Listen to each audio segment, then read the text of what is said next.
Hello, everyone, and welcome to the Dingus Den. I'm Spencer, and I'm joined by a couple good friends here, Chris from the Greenfellas and Steve from Rogue One Radio. What we're going to be doing is we're going to be diving to the comic of All-Star Superman and what possible connections it may have on the big screen later on down the road.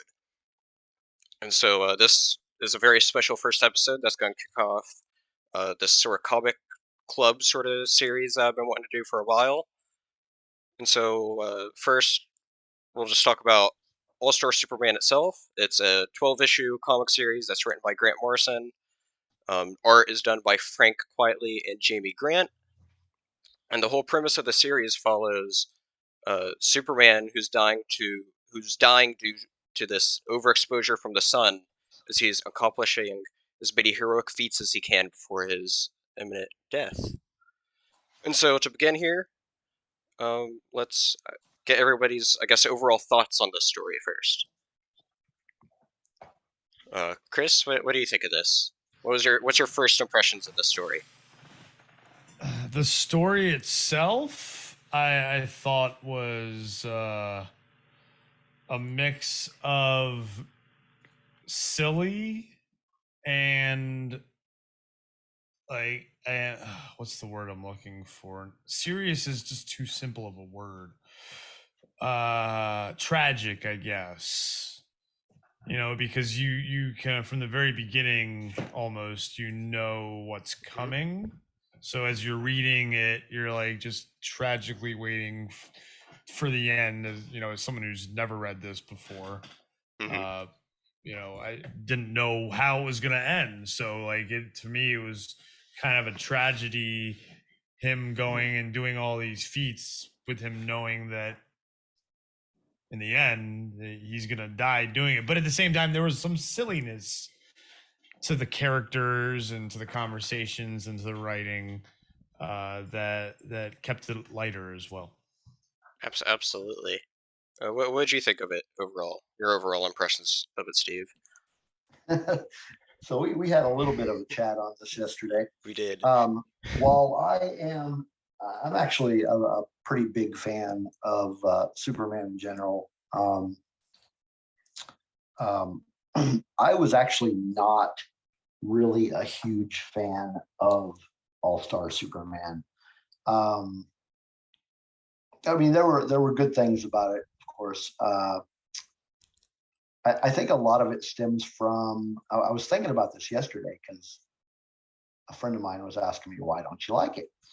And I think a lot of it stems from pretty simple. I'm actually just not really a big fan of Grant Morrison in general. Um, so while this is um,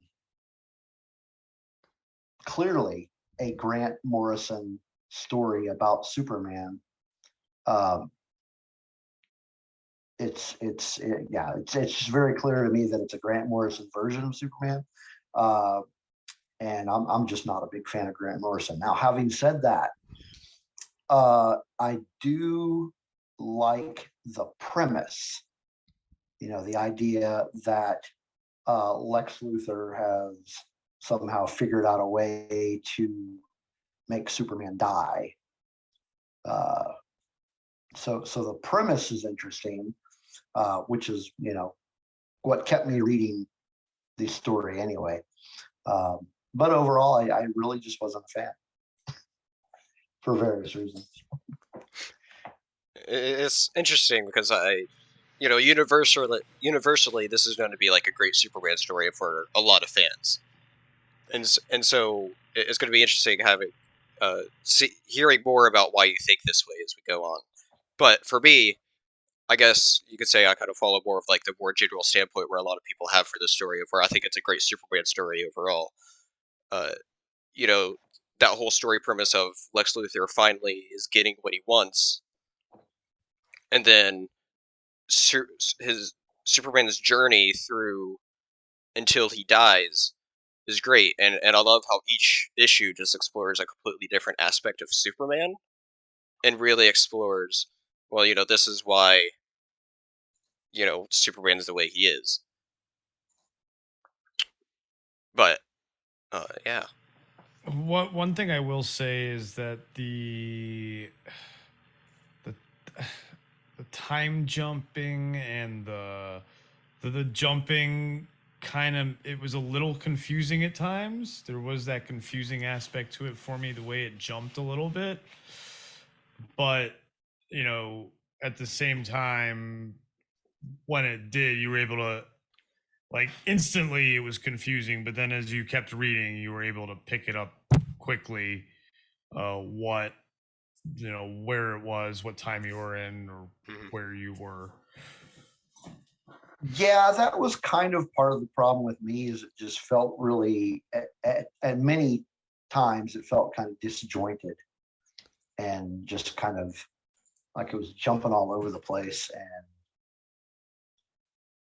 And I don't know. It's just, it was like the storyline kept changing, if that makes any sense. Yeah, it's interesting because like each issue is each, like I said, is each on something in particular, but then is also quite different from anything else. But then I do agree with that sort of, you know, the whole time jumping could have been done a little bit better. Yeah. For it could be better, could have been done better, absolutely. Mhm. And so I guess so to carry on with this, I guess we could start going through like a little the issues each of themselves just briefly, I guess. And so Um, the first issue, we see Superman go perform his heroic duties out in space, saving this failed voyage, and then you later learn Lex is behind this, and then it's revealed. And then the most interesting part to me for this issue is that uh, Superman reveals to Lois, or Clark reveals to Lois that he's Superman, and I think here's a good point to reveal that this is, or bring up the point of, well, this was DC's publication of like an alternate Elseworlds that they tried to do. So this is the second publication of that, and under this new All-Star imprint that they did. And I find it interesting of this whole difference of this isn't an Elseworlds, although it kind of is. You know, like Mhm. it is an Elseworld story, but it's not advertised as an Elseworld story. all right. And I found the whole reason, like just in general, like why it is that way is different. And to me, I feel like they did it because this is meant to be a more meaningful story than, oh, this is just a cool change in the story and the whole universe. But Yeah, you're saying that because Lois should have known by now, is what you're saying. If it I did was find not it an weird. That Elseworlds was kind of weird to me, story, of where it seemed like because Superman that was was very, established for a while. Like yeah, just in this universe, it kind of picked up. Well, everything was established for a while. Everybody clearly already knew each other. But you'd think with how close Lois is with Clark that she'd already know. yeah, But then what's interesting is, well, then this story point carries on into the next couple issues. yes, that is true. And then he tries to tell her, and she still doesn't believe. Like, I, it wasn't very it. We're gonna be weird to say. It wasn't very believable that she didn't believe him. Right. I will say It's that kind of at weird. all. It felt like a weird place to end issue one. But other than that, I thought issue one was done really well. And yeah. Um, yeah, I actually, I didn't read it issue by issue. I actually read the trades.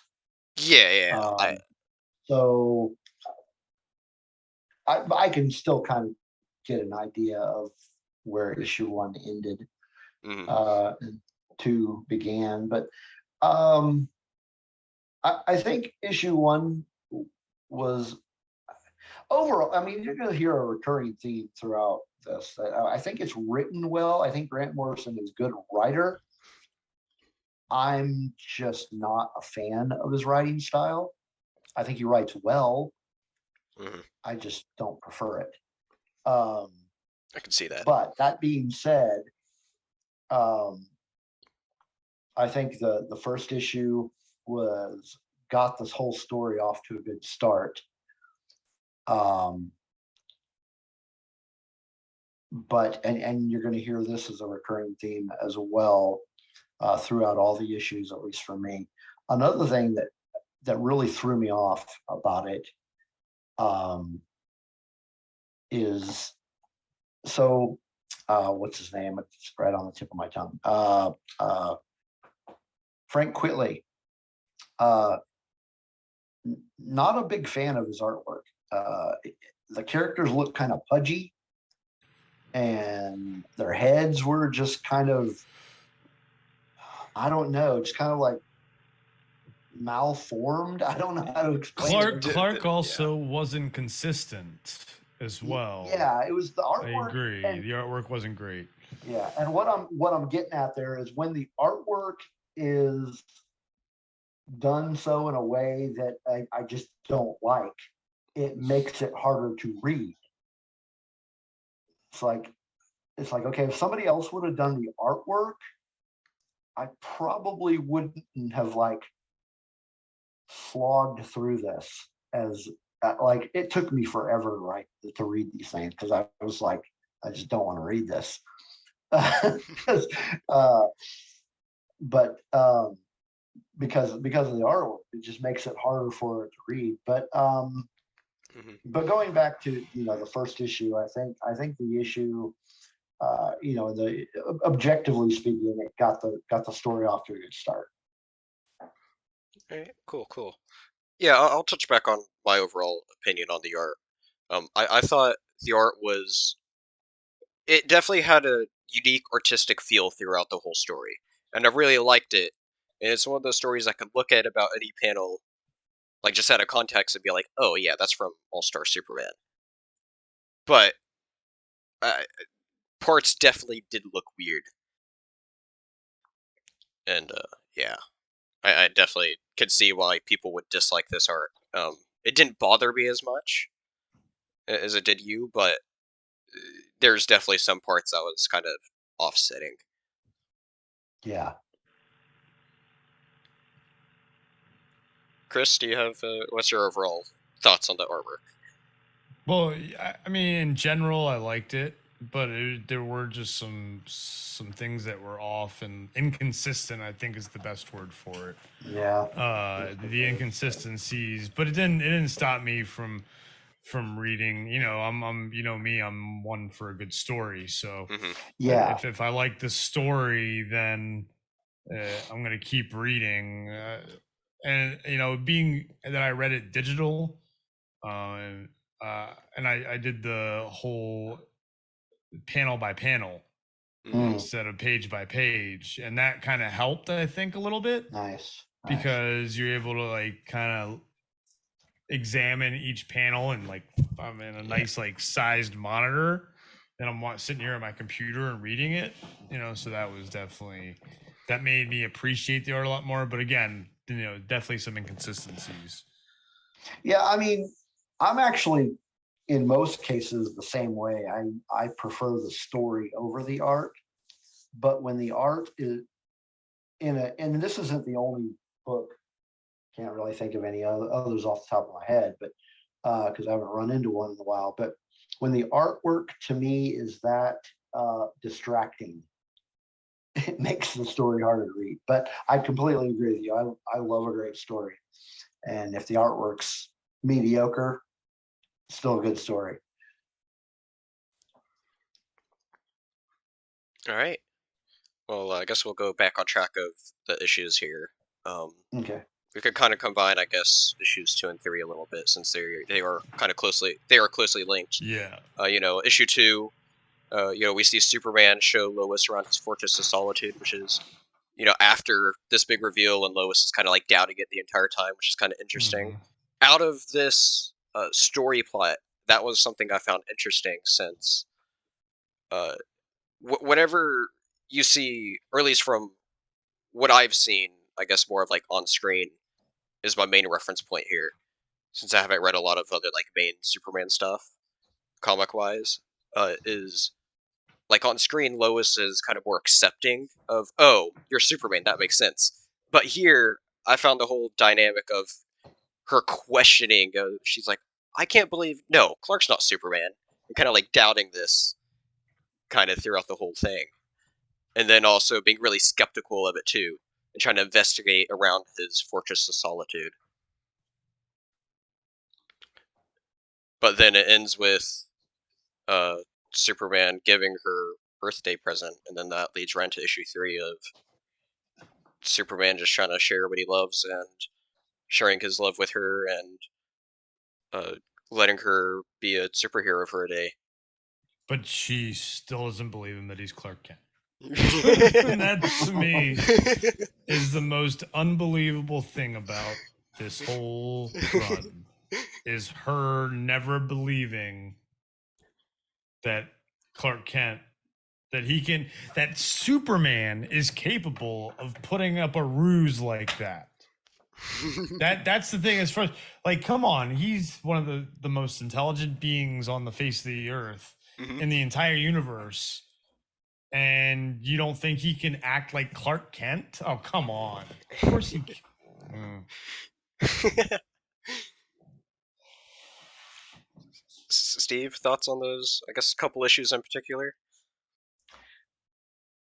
Um, yeah, I kind of agree with Chris. I find it just kind of strange that she went all this time not, she's an investigative reporter. She's supposed to be this like super hardcore intelligent researcher, and she spends half of her days with this guy, and then when he tells her, oh, by the way, I'm Superman, it's like it doesn't even dawn on her. She just doesn't want to believe it. It's just, yeah, I don't know. I didn't care for the way Lois was portrayed overall in this book. It didn't seem, I don't know, it seemed like a cover band version of Lois Lane.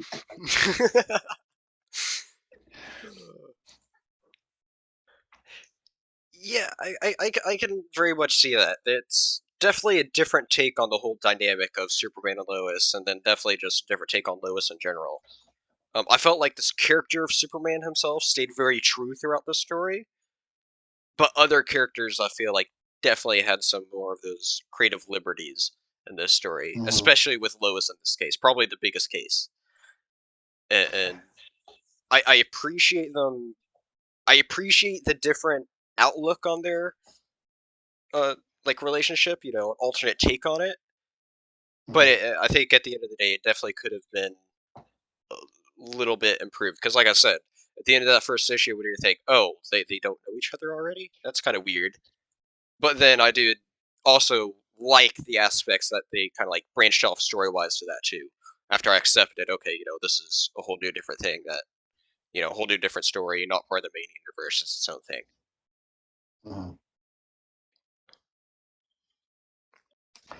Yeah, for the most part, I think that the character of Superman himself was done well. I think he did. He portrayed Superman, like I said, for the most part, the way I think Superman should be portrayed. Uh, Same thing with Lex. I kind of liked this Lex in this story. I thought he was done pretty well. Lois, though, it just didn't. It rubbed me the wrong way.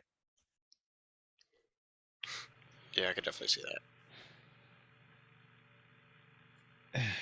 Yeah, and then when she gets the powers, it's like all of a sudden she's a super like when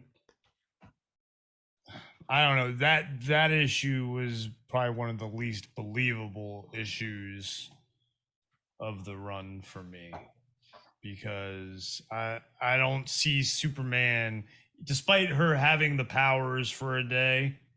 I don't see Superman if they, because it definitely portrayed that Superman and Lois were in a relationship of somewhat, and so I don't see then Superman allowing Lois to go into danger like that and fighting just because she's got powers.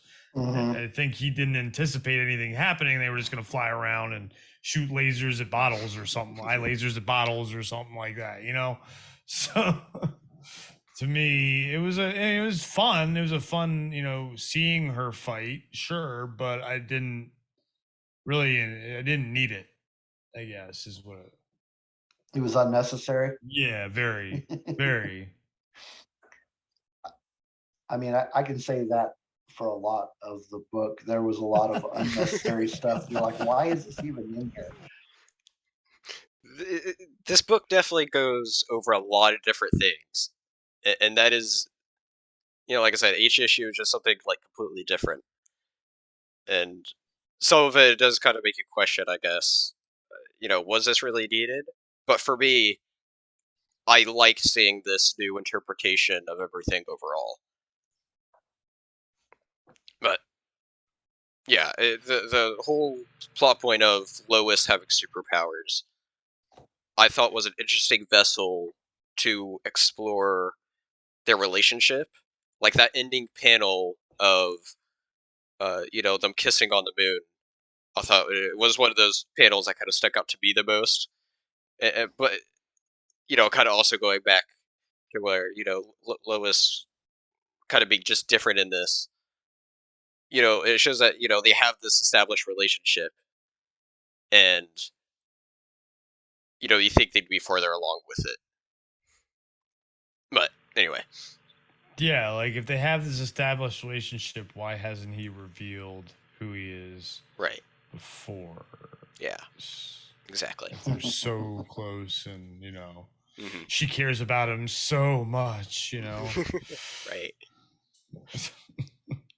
Anyway, so the next issue, which is for me, I found this way to be like the most weird / bizarre issue for me, was the one where you had a lot of Jimmy Olsen. You saw Superman in this new black kryptonite, where part of the story you see where he's immune to this green kryptonite, but he sees this black kryptonite. He's like, "Oh, what does this do?" Turns him evil. Oh, guess how it gets stopped?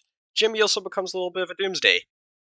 And I just found that whole thing just bizarre. I mean, interesting way to, I guess, try to include a little bit of all parts of established Superman lore crammed into one 12-issue series with having Doomsday in it in that way. But it's very weird how saying Jimmy Olsen is the guy to stop an evil Superman. The goofy reporter.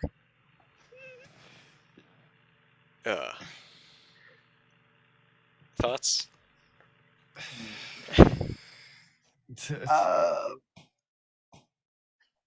I don't remember this issue.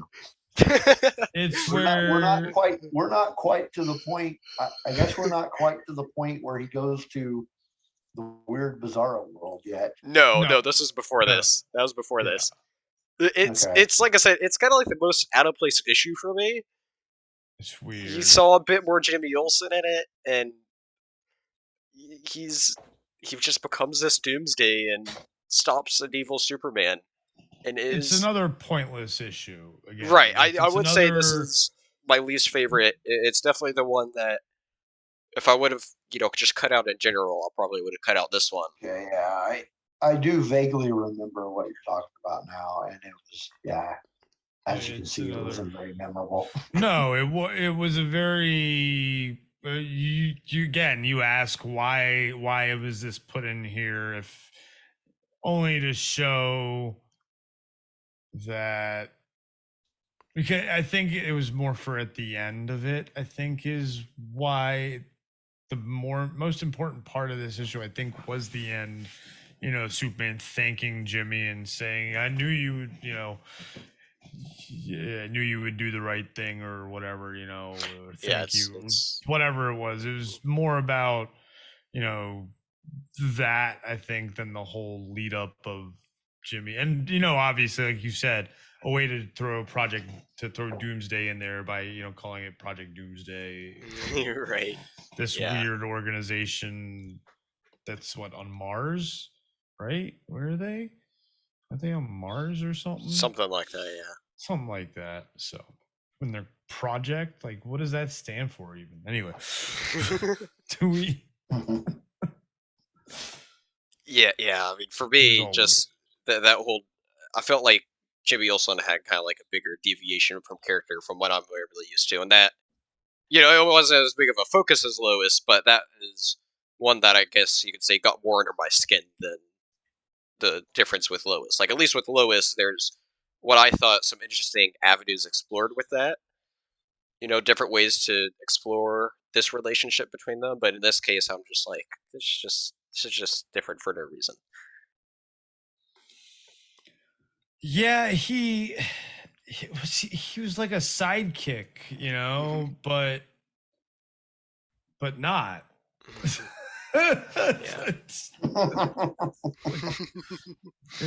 Like, and I know in some, like in the Supergirl TV show, and I don't know if he's been this in the comics, he's Guardian is what he takes up as a persona. I don't know if there's any comic runs where Jimmy Olsen is Guardian, but this was not that, and so it was something weird. And he had the weird watch that to call Superman, which I know like there's been iterations where he's had a watch like that to call Superman, but this watch seemed like it was like a mini computer that could hack things. Because at one point I remember, so yeah, Jimmy was definitely weird in this, and this issue was definitely weird, and I think unnecessary, and they had no other way. They could have come up with another way to throw Doomsday in there, I'm sure. But they must have been smoking something that day. This is what came out of it. Interesting, yeah. Anyway, well, yeah, it is definitely a weird issue overall. Like I said, my least favorite. However, I think the next issue was one of my favorites overall, where you saw it was more of a Lex Luthor centric issue, and you see more Clark Kent come in and try to interview Lex Luthor since he's in on his last legs. He's knowing he's about to get put on the electric chair, and just exploring more of Lex Luthor is always very interesting. And this is one of the characters that I thought was like just done really well throughout this whole series. It really encapsulated a really good Lex Luthor.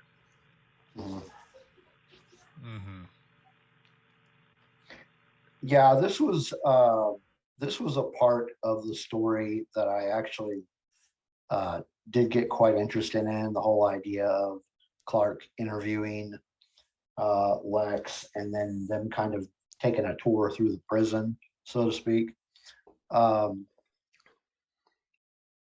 Yeah, it was. I enjoyed that just because we kind of got more into the mind of Grant Morrison's version of Lex Luthor. Having said that, I probably would have enjoyed it more had it been written by somebody else. I just think there was a lot of,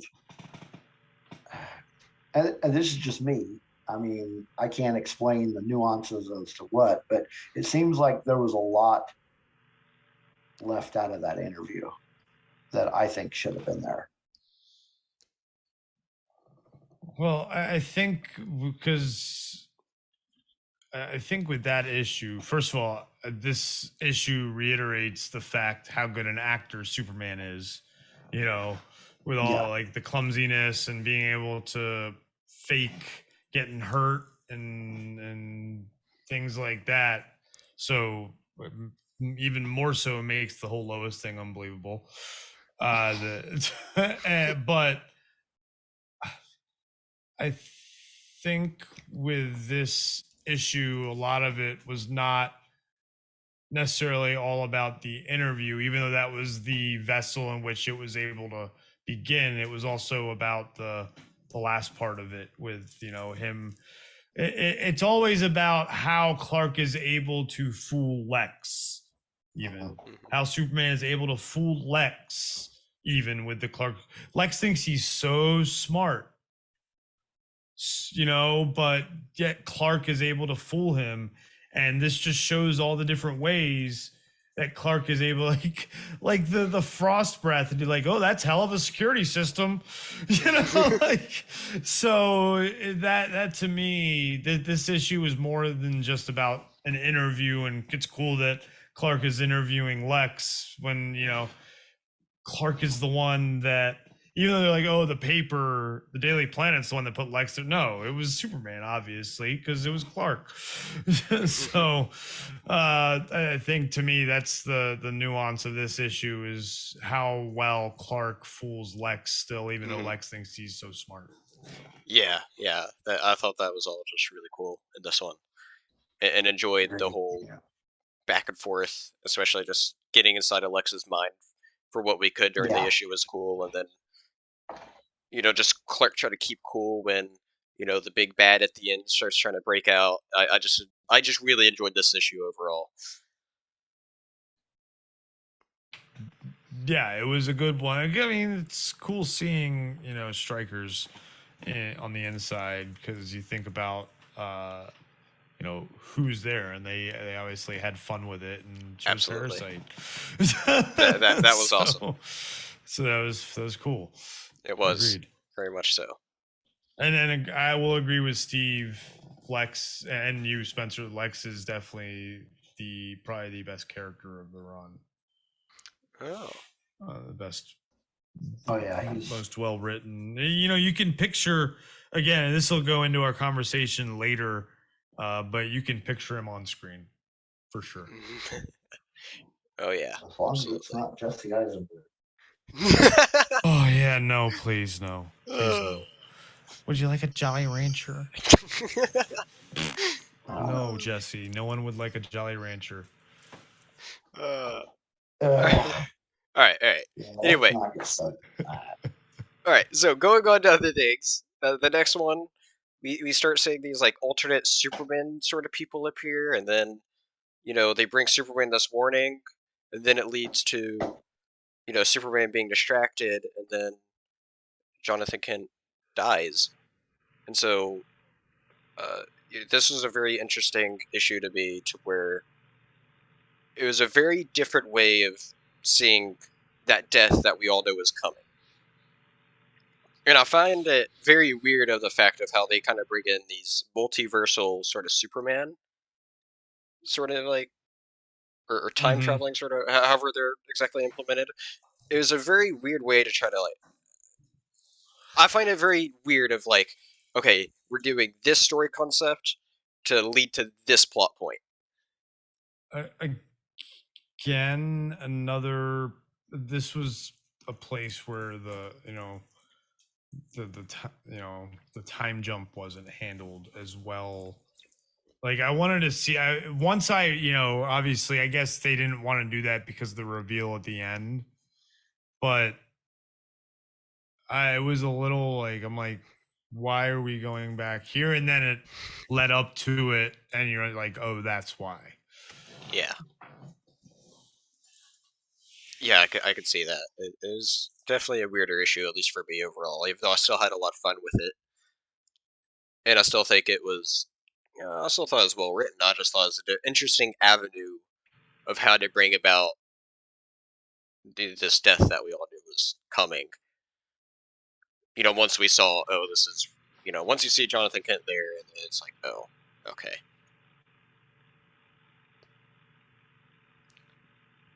Thoughts, Steve? Yeah, I kind of felt like the time traveling Superman was kind of weird, and I did not have fun with this issue as you did. This is another one of those examples, like and Chris mentioned it, where it just wasn't. It was I don't think disjointed is the word on this one. It was just not organized well. Uh, I mean, it really feels like at times throughout the entire story, like, I mean, I've got ADD, so I get this impression that maybe Grant does too, and sometimes it comes out in his writing. It's like, oh, wait a minute, where was I? Oh, yeah. I was talking about this. Jesus, Grant. That's funny. Okay, yeah. Again, this would be an. I don't know how they would do this if this is the run that's a big influence for Legacy. Not sure how they could do this one on screen without it being really weird and not fitting in properly. Well, we'll get more to that later. Yes. In the Okay, yeah, meantime, I was about oh, to, go on. yeah, I was Go. about to make a comment on that, but yeah, we'll wait till later on that All right. one. And so, anyway, so now that's the first half of the story. Now, as we go in more, we'll kind of do like another sort of like double one for this next. Issues 7 and 8 deal a lot with Bizarros. Mm-hmm. And so, issue 7, you see all the Bizarros invade the world, and then Superman, pushes them all back and is able to get them back in their world while he's also stuck there. And so then that leads to issue 8 of Superman being stuck in this Bizarro world and him having to escape that world. These are probably two of my favorite issues. I gotta be honest. I really like seeing all the different Bizarro stuff in this. Being able to explore different Bizarro characters than just the normal Bizarro, I really enjoyed. Especially at issue 8 with there being this Bizarro that's unlike all the other Bizarros that can kind of mirror how Superman is to Earth, but in a different light. And so I really enjoyed seeing that. And then just seeing. And then there's also this whole sense of, oh, he needs to get out of here or he could be stuck here forever.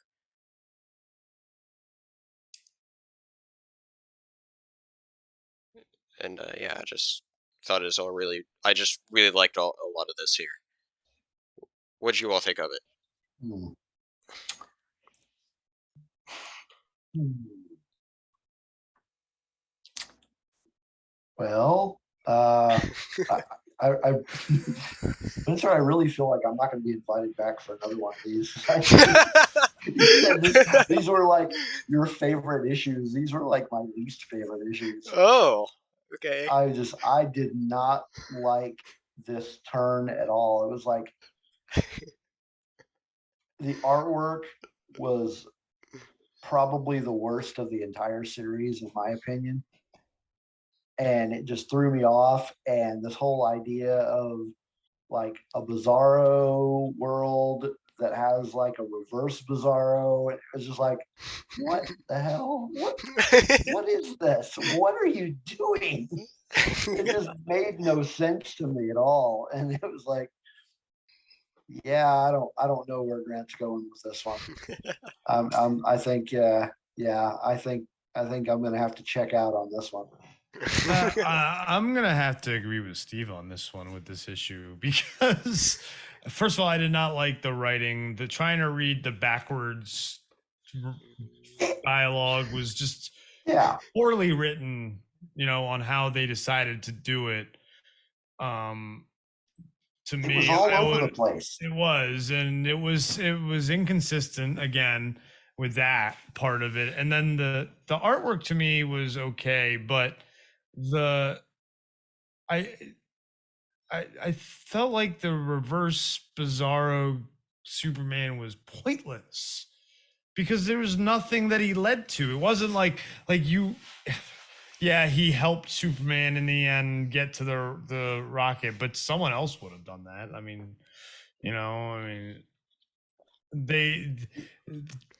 they were trying. None of the Bizarros wanted the reverse Bizarro there, so it was like, why even? Like, I understand you wanted to create an outcast, but Superman was already an outcast trapped on a Bizarro world. You could have rolled somehow with that more than creating two characters that were kind of outcast. Yeah. Now, I did like when Superman finally realized, but I think it took him way too fucking long. How to oh, you're gonna beep that, definitely, sorry. Oh, in the first 7 seconds only really matters anyway. But took him too long to figure out how to speak to them. Like, come on, again, Superman is very smart. He should have picked up on how to speak to them right away. So again, this was not a great issue for me. I understand what Grant Morrison was trying to do, but it didn't work for me. Yeah, I obviously disagree with you all. That's fine. Hey, it's okay. I really, yeah, I thought having that alternate Superman was really cool because to me, I felt like, oh, Superman's going insane. The point why that character was there is to help Superman not become insane. Mhm. And but I can agree that the most jarring part of this issue was trying to read what those Bizarros were saying. That Hmm. definitely took a moment for me, and I definitely get that complaint too. That'd be my one main gripe with this issue as well. It's just those issues is they're harder to read. Mhm. Those specific parts Yeah. of it.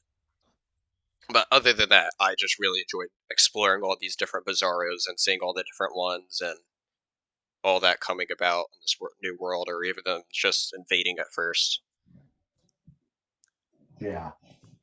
I mean, I'm obviously in the minority uh, because this is like so many people's favorite Hmm. Superman story, and I'm just like, yeah, no, there's other stories that I like way better than this one. All right. Well, the next issue we see Superman finally get back to Earth, but he's greeted with a couple new Kryptonians there. You know, yeah. Okay, so they're not good-willed Kryptonians, and we see Superman defeat them, but then he also still tries to help them at the end. Anyway, what did you all think about these Kryptonians? uh, I mean, I thought they were pretty on par with traditional Kryptonians who Yeah. were lost in space and Hmm. want to restore Krypton. I mean, Right. it's just pretty run of the mill standard True. I agree. Superman story or Mhm. Supergirl story. I've seen it in Supergirl and Superman, Yeah. and I agree with that. so it was an okay issue, nothing special. I don't. Hmm. It's just I thought it was interesting. I do like the fact it made sense. The whole how long have I been gone? It was 8 months, I think he said. And so to me, that's okay. That I liked that. It was smart to kind of make it okay. Bizarro World works on a different time than the than normal Earth. Yeah. So that to me worked. There was nothing really. Uh, I'm okay with the way it ended, with him saying, "Okay, I can't help you. I can help you by sending you to the Phantom Zone." It's kind of the cheap way of putting him under arrest. The cheating way of doing Well, it, and still make Superman look like a good person and not just throwing some Kryptonians in jail, essentially. to me that just goes into the whole thing of Superman's character, right? He's Yeah. wanting to help them, but he's not wanting them to die because of what's going on with them here. And so I felt like it was a great show of character for Superman. And I know we haven't been going into it too much, but like I feel like each issue just really highlights some sort of characteristic of Superman really well. And in this case, this is him wanting to help everyone, even his enemies, and especially since while they may not have the same intentions, they're still Kryptonians at the end of the day. They're still his people. Yeah, that's my point. Yeah, exactly. He still understands, especially the fact that they show up and they're like, "Wait, our world's gone." He understands that. He feels for them a little bit. Hmm. Uh but yeah, again, nothing I nothing special about this issue, but I agree. It does show his character, and it'd be interesting to see. You keep bringing up how each issue does a different characteristic of Superman, kind of like a chart to show what issue one shows this, issue two shows Yeah, yeah. this. That'd be interesting to see that. Overall thoughts, Steve? So I had a problem with this issue, and uh, so the idea was intriguing. I like the idea of Superman coming back after a really long time and somebody on Earth taking over. I felt like Grant really dropped the ball here because this point in the story would have been a perfect time to bring in his own version of General Zod. Like you got these random people that like random Kryptonians that showed up. That would have been so much more compelling had it been Zod. Maybe. I mean, yeah, maybe. I, But I, f- go on. You can go on. I feel like Zod's too big for something this Maybe. Yeah, but at this small of point, an he's already issue. throwing everything into the story. I mean, yeah, yes, but I think it would take away from Lex. I think a little bit being the big bad. Maybe. Yeah. Yeah, okay. I can okay. Yeah, I can agree with you on that one. I just I didn't like the Kryptonians. I thought they were just these nobodies, and it didn't compel me. This is about the time in the story I started dropping off. And or after this is where I just really started to trail off in the story. And I was just like, I'm not into this at all. All right. That'll be interesting. But before we get to the next part of the story, I liked seeing these new Kryptonians. I'm not sure if these Kryptonians are shown anywhere else, like maybe in main comic continuity at all. But the idea that these are older Kryptonians that were just kind of like more first voyagers that were able to find their way here through some sort of time warping thing.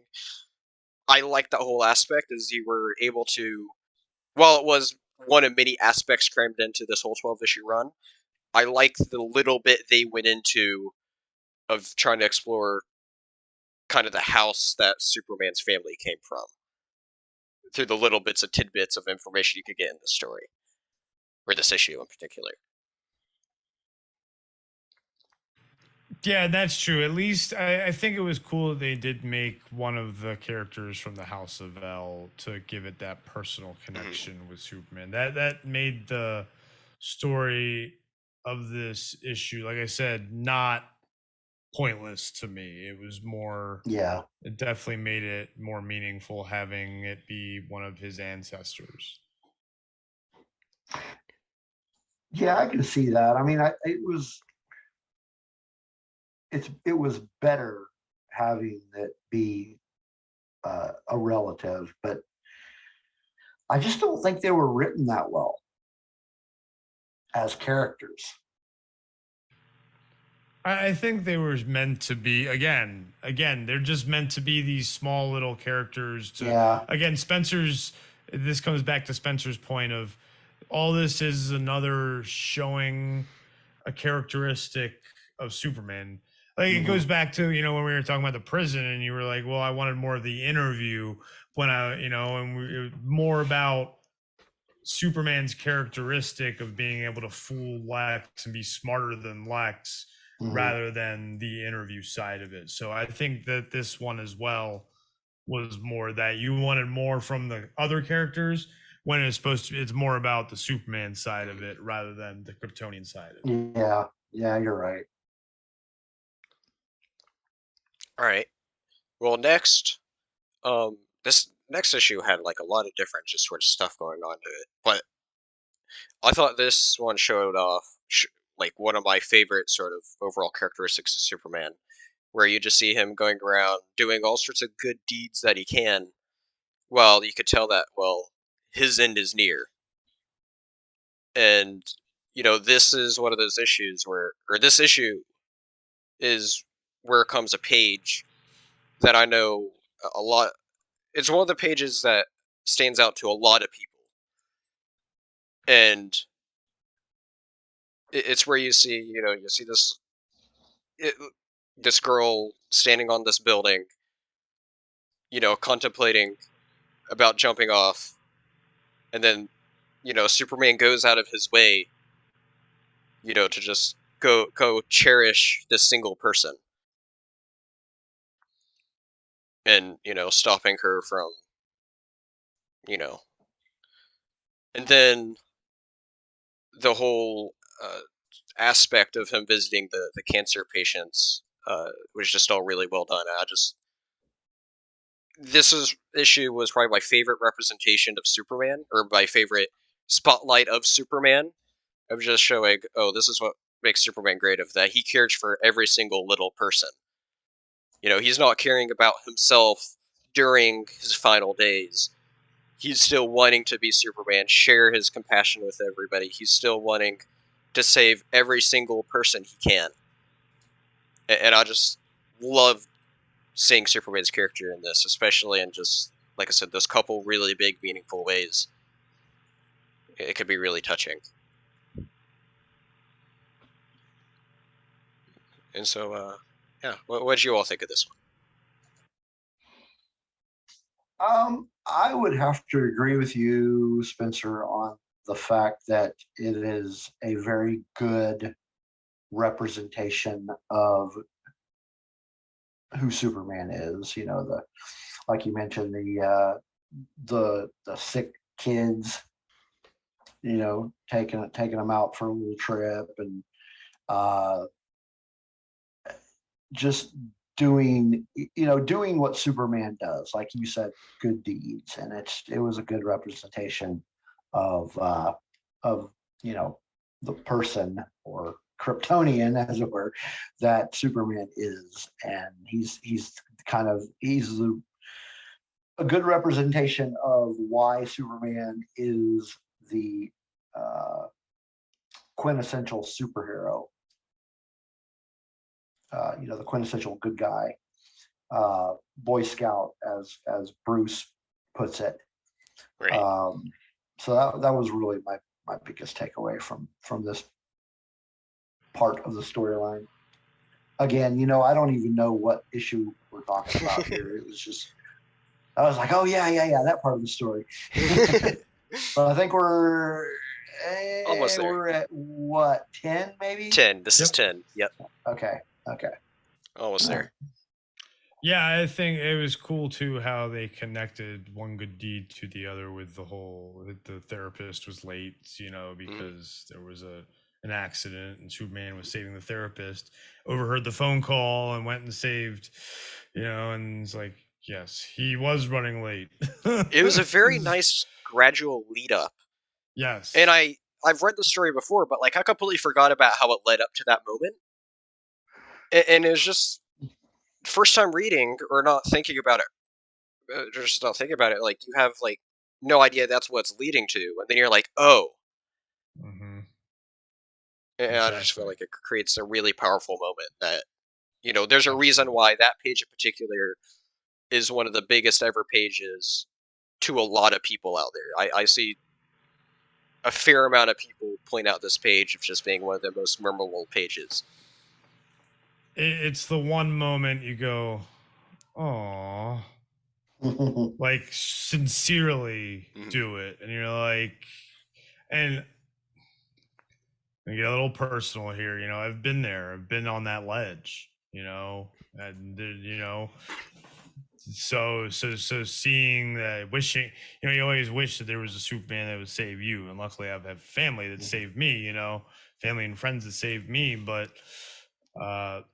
this to me, yeah, it was definitely a very sincere Superman moment that every person that has any kind of mental health issue can relate to and can feel very, very Mhm. strongly with. See, Absolutely. and I was just thinking that, like, in this issue, if it is this issue, I'm pretty sure it is. This is the one where Superman and not Clark Kent confronts Lex in prison, uh, and he has a conversation about, um, you know, why don't you use your vast intellect for good? Is this issue? Is that this issue? Wasn't that back earlier? I thought that was earlier. Yeah. Maybe it was. I mean, that was Okay. still pretty good too. A lot of it's running. I really liked this interaction with Luther, and this is a scene. Uh, we can talk about this more later, but this is a scene that would be uh, I would like to see on the big screen. Yeah, if they Hmm. could As figure long that. as it's they do the casting well of Lex Yes. Luthor. Mhm. I don't want to see Jesse Eisenberg. No, well, no. You need someone more imposing, definitely, as Lex. All right. Like Well, Kevin Spacey wasn't good either, anyway. oh. Anyway, Uh, I think he was better than Jesse Eisenberg. Absolutely. Well, yes, that's not hard. Okay, we're That's getting a off low topic. bar. That's Very not low hard bar. at all. Not hard at all. Anyway, let's wrap up these issues here. There's a couple left I would just put into one since Okay. they, go hand in hand together again. We finally see Lex Luthor's plan finally come about. It finally comes into full force here, and then you're able to see, Superman sort of get like this brief rebirth before he then is able to, be the superhero at the end of the day, defeating Lex, and then goes off to the sun and Yeah, sacrifices. again, this whole like the whole not still Lois not putting it together. this whole from when he comes back from Bizarro World up until this point, like and like then now they think Superman has been pretending to be Clark, but no way could Clark be Superman. I don't. Again, I liked the encounter once it became Superman versus Lex, but the whole build up to that to me was a little off. Yeah, I mean, I could see that. The build up was definitely different, but I also liked it. I didn't have any big gripes with it. Especially considering, well, it is kind of Elseworlds. I mean, essentially Elseworlds, but it's not called Elseworlds. It's under All Star. Yeah, yeah. Right. And so a lot of those changes, you know, it, I could accept because of that. But I could see why you wouldn't have cared for a lot of, the whys, I guess, to it, or leads up to it and whatnot. But uh, once you get into that fight, like, I love the whole just. It felt very true to Superman once you get the whole Superman versus Lex, and it just felt like, what you'd want in a Superman story. Them finally bashing heads, and it was. I thought that last issue was done very, very well. Mm-hmm. Agreed on the fight. Yeah, And I and do I, I agree with don't that. I'm trying to there's some sort of line of where it's one of those that's always stuck with me, although it's not completely because of the issue. Is when they're kind of like Lex Luthor's like, he knows Superman's dying, so he's like, well, if I die, you die first. For some reason that line's always stuck with me.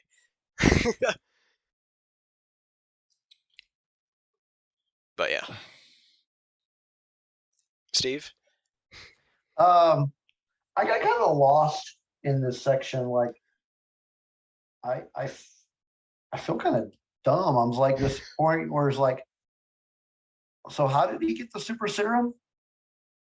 Like, He I just feel like made I it. missed something like about 10 episodes or 10 issues back. I'm like, Is what? Wait a minute. How? Okay.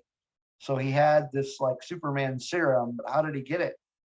very And did minimal. they explain that somewhere and I They missed it? did. It was a one-liner where he said he concocted it just like, was it like the night before? I think his chair, like he made it with Okay. like the two things that they gave him the night before his. Yeah, when he was Yeah. in the chair, his last meal, what he asked for, he Right, was able to that. make Oh, it. Yeah, okay. Man, that's I it. vaguely remember that. Like I said, about this point, I started to trail off. Uh, but yeah, see, this is again, we're kind of getting into the movie talk, but I think this last issue would be a good part of a movie. Absolutely. Yeah, Um, agreed. I always love those whole mastermind stories and seeing just the whole plan yeah, come together. And Lex I Luthor being a mean, mastermind. It's just great seeing that whole plan come together. yeah, and I mean, Luther is just a very compelling character, Hmm. and probably one of, if not the best uh, Superman villain that's out there. I mean, Absolutely. there's a handful that I would put in that best of list, but Lex would be really really high up there. Absolutely. And when he's done well, he's great. But when he's not done well, I'm not going to mention a name again. He's just annoying. Remember to use that tag, Spencer. Jesse Eisenberg. Yeah. So, yeah. I mean, overall, I just thought these 12 issues, while there's definitely some little nuances that, took away from it a little bit, I felt like a lot of those were just little because the main point wasn't trying to cram all these different aspects into it. It was the point of showing off Superman's character overall. And Yeah, that's what I thought was great about this story is you have just all these different avenues to help try to showcase a different part of why Superman is Superman. And I thought it was, for the most part, really well put together. I I think they could have told a better story in a lot fewer than 12 issues. I agree. You read my mind. I was going to say you could have cut some of this stuff out and compressed it and made it a shorter run, maybe like 9 or 10 issues, probably.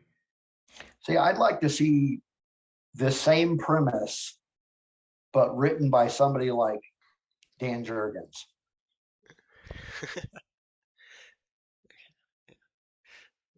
Well, maybe you'll eventually get your wish someday. We'll see. Uh, uh, I mean, hey, I'm sure if DC ever came up to somebody and be like, hey, do the story again for us, nobody's going to turn that down, give their own version of what is one of the most well-known Superman stories. yeah. So we'll see.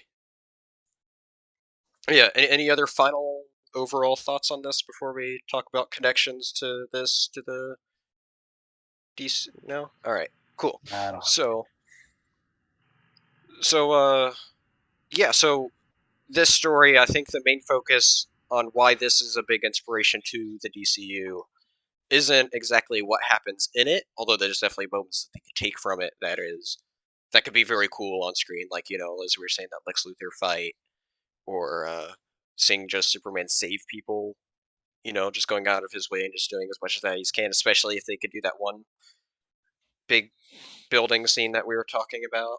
That'd be amazing to see. I would love that. Uh, I think it's more about, well, this story gets the characteristics of Superman right, especially compared a lot more to say more recently in the comics. And so I think the main idea is just more this is the kind of Superman we could get. So when hearing, hey, All Star Superman's our main, uh, you know, main Inspiration. inspiration. Thank you. Main inspiration for this. People are thinking, oh, that's the kind of Superman we're getting. Cool. So now, if again, parts of this, yes, would be great on screen.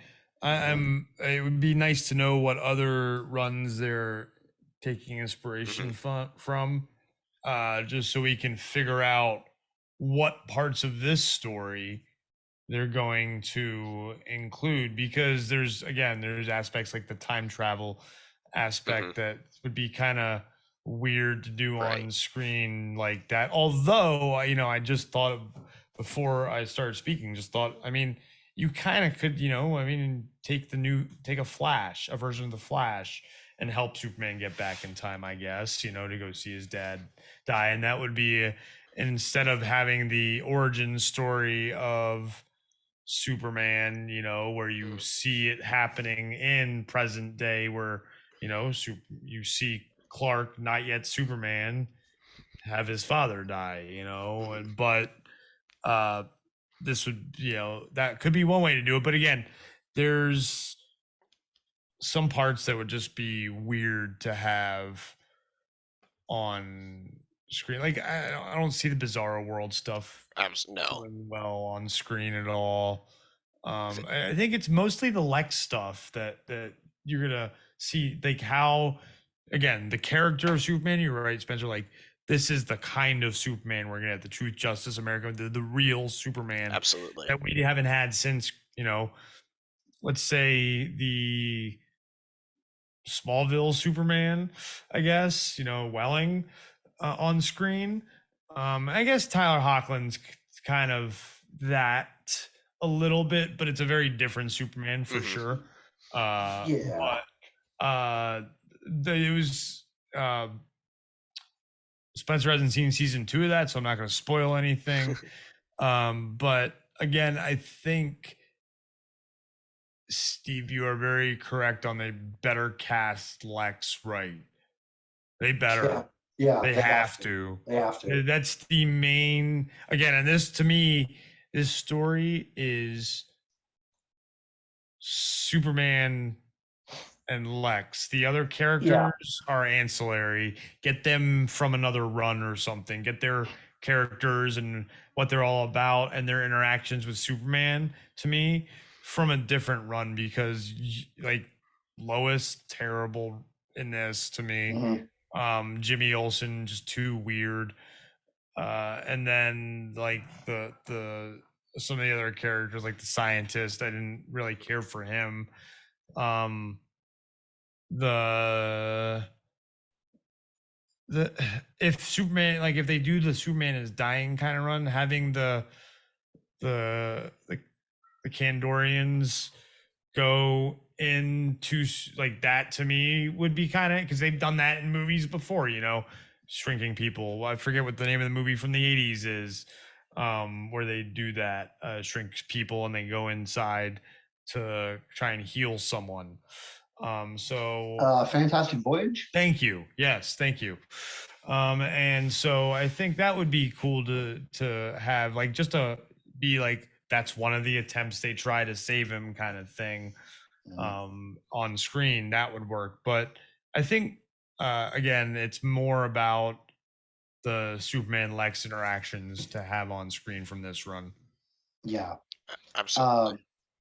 This would make a good movie if they kept to the meat of the story,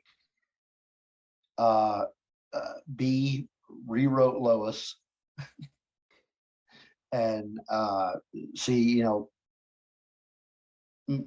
make sure that the casting is spot on, like you said. But yeah, I mean, this would make for a good. This would definitely be a not a complete 180, but pretty close to the Snyder version of Superman. There were bits and pieces in those movies where you kind of saw yeah, that's Superman, but most of it you're like, Superman's not really dark and gritty. Exactly. Uh, Precisely. No, so yeah. it'll be good to see them take on a Superman who is the Superman that you think of when you think of him. You know, this beacon of hope, and you know, like I mentioned earlier, as Bruce has always called him, the Boy Scout. Uh, we haven't gotten a big screen version of him in a while. You know, this generation has not had one. This generation has had Snyderverse. Mm-hmm. And if that's what people think Superman is, they are sorely mistaken. Yeah, it's to me, it's sad that that is kind of like how a lot of people just view Superman, since that's all they kind of have now. Yeah. So Yeah. many of these Snyder people, just them really liking the Superman, and now them not wanting to accept any other sort of Superman. It's just, Yeah. I'm, yeah, I really do. You said it really well there. I just hope they just really bring back proper Superman. I enjoy Yeah. the Snyder stuff, whatever you think of it as an Elseworlds, but it is by no means a main DC story. See, here's what I think about the Snyderverse. It is more akin to a Frank Miller Dark Knight Returns version of Superman. Mm-hmm. 100%. Absolutely. And Frank Miller's fine. He's a great writer. He should not be writing Superman. No, he's great. That's why he was so great for Batman, because he is that dark writer. You know, I Right. mean, look at Sin City. I mean, Yeah, right. You know, He's a great writer. Great writer dark. for Batman. Should not be touching Superman. Yeah. He just did a run of, well, not a run of the proper Superman comic. He did what was the name of it? I read it and I was like, oh, this is awful. Superman Year One. Yeah. I heard about that. I didn't Yeah, read it, but I heard bad things. it was not good. Again, though, like you said, Frank Miller just shouldn't be touching Superman. He's too dark, and Agreed. I mean, again, that's what Snyder wanted, but that's not Right. what Superman traditionally, Truth, Justice, American Way, not choose whether the kids live or die. Yeah, exactly. It'll be nice to get a more traditional Superman. Absolutely. Have some bright colors on the screen. You know, Yeah. not this dark blue and like drab colors all around it. Yeah. Yeah, no. I gotta ask this, since this has been a debate. Do you think this new Superman that we're getting? Do you think he'll have trunks? Will he wear the traditional Superman trunks?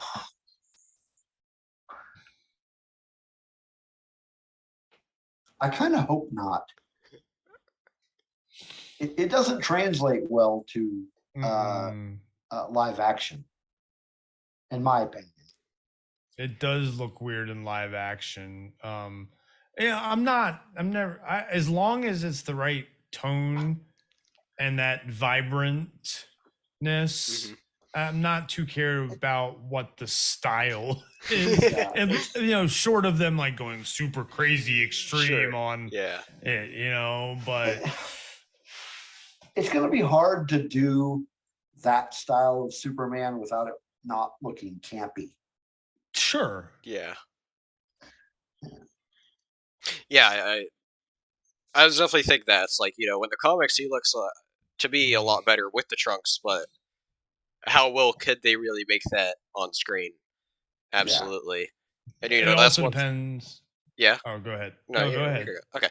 Say it. Yeah. And that's one thing with Snyder Superman is like his on-screen suit looked really good. But if they could have just gotten those colors, a little better, then it would have been a lot better. Yeah.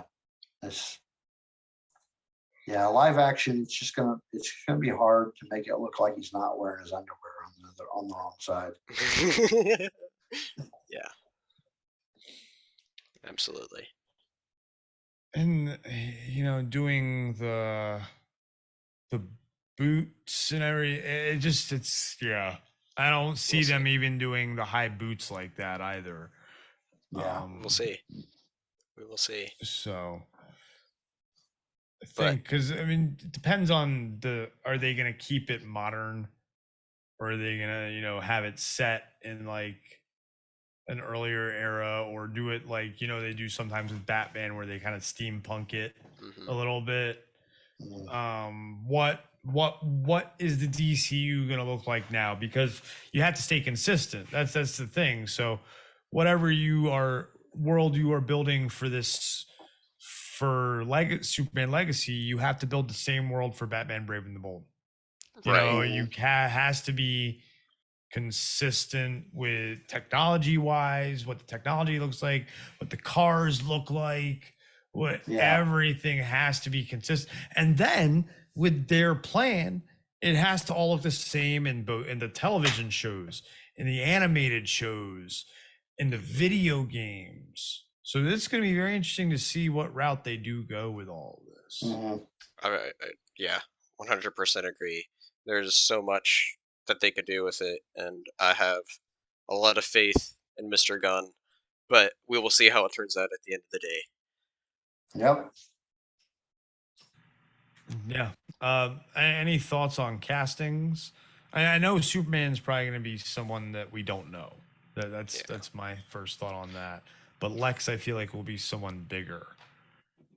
Yeah, I think they'll probably go that route. And I think if they don't go with an unknown for Superman, they're doing themselves a huge disservice. Yeah, I don't know. I don't have any names, but I definitely think that is a very good route that they can go with as far as the castings go. Yeah. But I don't care who's cast as long as they do a good job playing the characters. That's all I want. I just want a good representation, characters, and story on screen. That's all I care for at the end of Yeah. the day.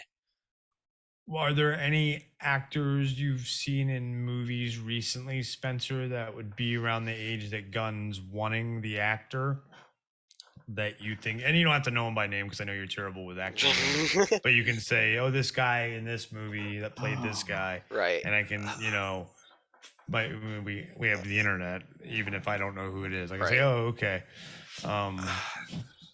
Recently, I don't know. There's nothing that jumps out to me where somebody I think says, "Hey, who do you want Superman to be?" I have no idea. I can't think of anybody. But I'm sure they're going to be taking their time finding this because this is going to be their most crucial casting. And so, Yeah, they got to get this one right. yeah, I mean that's the thing is they are betting big time on getting this movie right. But if they get it right, it's going to be a massive, successful start to their universe. My worry is that if my big worry on the whole, they gotta get it right, is it puts a lot of pressure on the first movie being good, and if they feel like they didn't get it right afterwards, they are gonna rush the rest of it, just like Snyder did. Even though, and for opposite reasons, Snyder rushed it because they made a boatload of money and we're like, oh, let's get the big, and look at Marvel. We made a boatload of money on Batman, Man of Steel and BVS. Let's go make a boatload of money on Justice League already. While with Gunn, he's gonna be like, the first one didn't do well. Quickly, let's get some good shit out. Let's throw a bunch of shit at the wall and see what sticks now.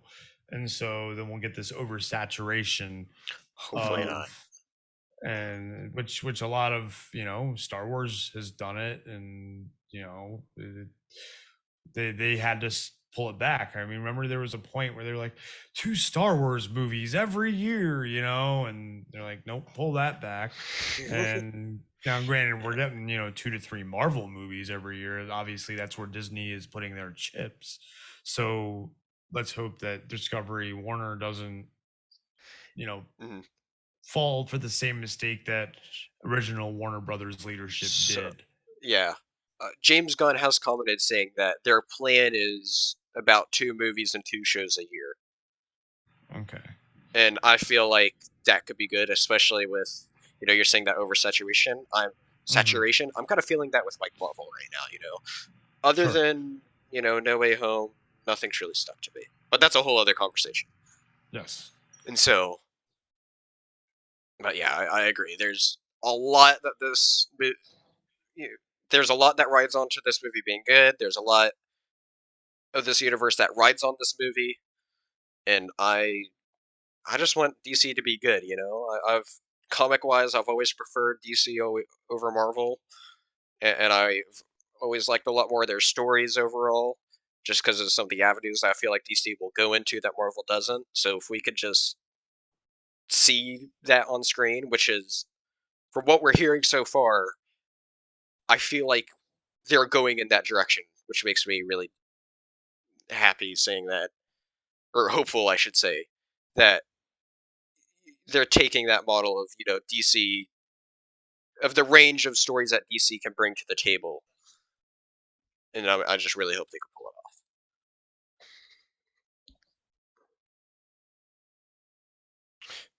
it off. Any other, I guess, thoughts before we wrap it up here?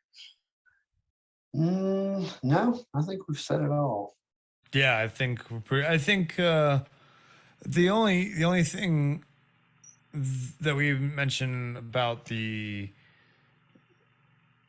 on-screen stuff is like things like the other Kryptonians, Okay, yeah, sure. what other Kryptonians, like, do you maybe, even though they don't work in this run of comic, do you throw a Zod into the live action as the other Kryptonian, rather than, to kind of also have that attraction of characters to the general public? I think that's part of it too, is this has to be a movie not just for comic book nerds Right.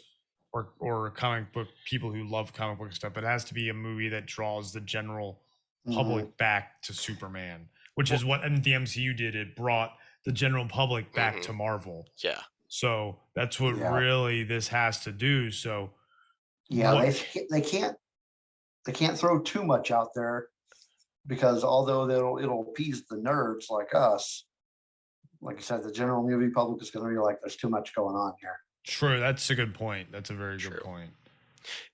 For me, I don't think they're going to be doing any Kryptonian stuff right off the bat, as far as other Kryptonians outside of Superman and and Supergirl. But okay.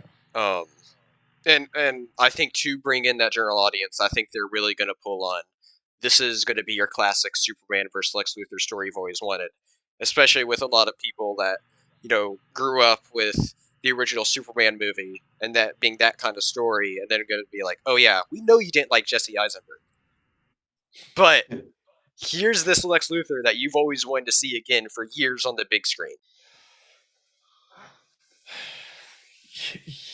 Yeah, and while Superman 1 is,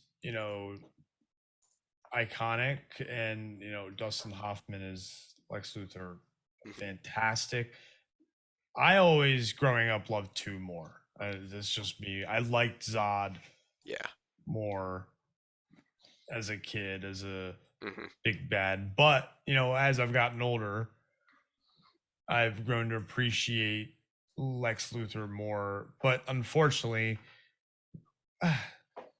Michael Rosenbaum was an okay iteration of him. But other than that, we haven't had a good one since Dustin Hoffman, while we have had a good version of Zod, in my opinion. I think Michael Shannon did a fantastic job as Zod. Yeah, I agree. Do you mean Gene Hackman? Oh, Gene Hackman. Yeah, sorry, not Dustin Hoffman. Gene Hackman. I was like, when did Dustin Hoffman play? You know what I meant. Gene Hackman. You know what I meant. Thank you. Sorry, it's late.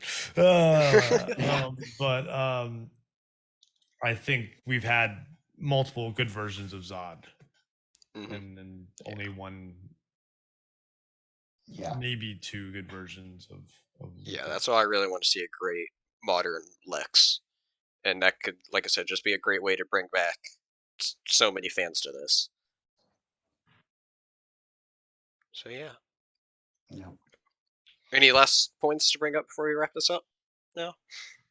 No. No? All right. No. Where can everybody find you all at, Chris? You can come hang out at the Green Fellas on YouTube. You can also find me on Twitter at Pyrin Knight, Pyrin, and the word knight as in of the round table. And yeah, it's Rare Disease Day month. So make sure that you come check us out. We're doing a cool fundraiser. Yeah. And Link to that will be in the description below. thank you. Okay. Steve, where can people find you at? And you can find me as one half of the Rogue One radio team. We stream live on Thursday nights at 8 p.m. Eastern. And you can find me on Twitter at Otter272. Awesome. Well, I felt like this was a great, long but great first comic club episode that we have here, and more of these shall come next time, or back here in the Dingus Den. See you all later. Awesome. Later. Thanks for having me.